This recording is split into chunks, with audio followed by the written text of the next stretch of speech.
Today, I'm going to tackle about the basic derivatives rules, which is the power rule.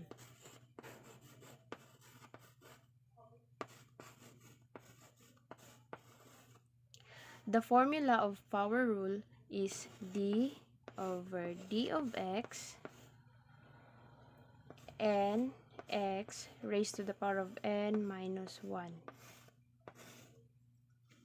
So, example is,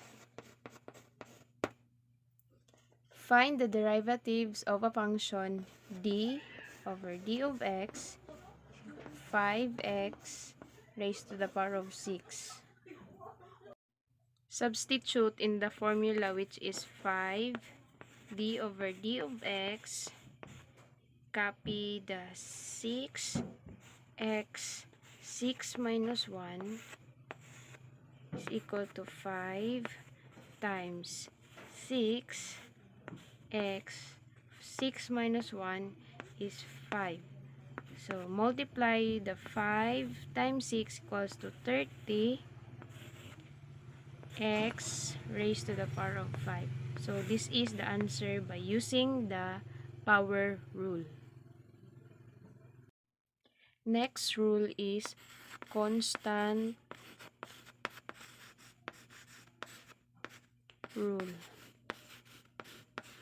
The formula of constant rule is d over d of x equal to c equal to 0, where c is any constant or real numbers. Example, the equation is f of x is equal to 5. So find the f of x. F of x is equal to 0. The next rule that I'm going to tackle about is product rule.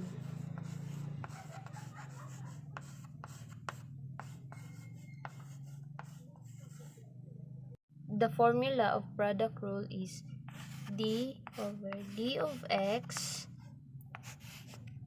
f of x, and g of x, deriving into f of x, g of x, plus f of x and g of x. Example of this is h is 4, so that the f of x is equal to negative 4, g of x is 13, f of x is 0, g of x is 8. So that substitute into the formula, f of x is 4, g of x is 4, plus f of x is 4, and then g of x is 4. Then find the value in the table. The f of 4 is 0, g of 4 is 13, plus the f of 4 is negative 4, the g of 4 is 8. Then the 0 and 13 plus negative 4 and 8 is equal to 32. So this is the answer by using the product rule.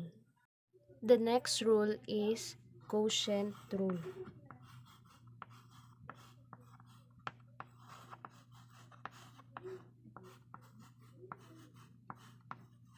The formula of this is d of x, d of dx is equal to f of x g of x minus f of x and g of x over g of x squared. Example of this is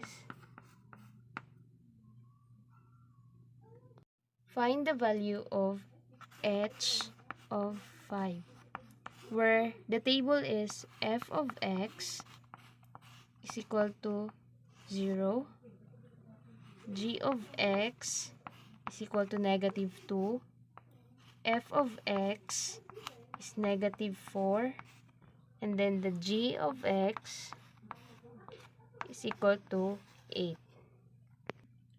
So, in the formula below, it's h of 5 is equal to f of 5 and g of 5 minus f of 5 and g of 5 all over g of 5 squared. Then, the value of f of 5 in the table below is 0. The g of 5 is negative 2 minus the f of 5 is negative 4. Then the g of 5 is 8 over negative 2 is squared. So, 32 divide 4. The negative 2 raised to the power of 2 or squared is 4. So, the answer is 8. So, the answer is 8. The last rule I will tackle about is chain rule. The formula of chain rule is d of x is f g of x or f of x or f g of x times g of x. Example of this is g of x is equal to f of x, f of h, f of h x times h of x. The table shows f of x, which is 1 and 2. So, the value is 9 and 3. Then, the h of x, negative 1, f of x, negative 5 and 1. Then, the h of x is negative 6 and 6. Those are the value table shows. So, the solution is g of 2 is equal to f of h and 2 times h of 2.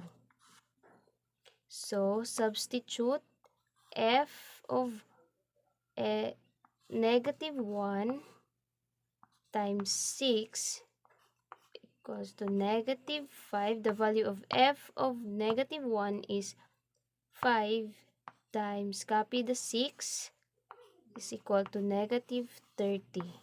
So, the answer is negative 30 by using the chain rule.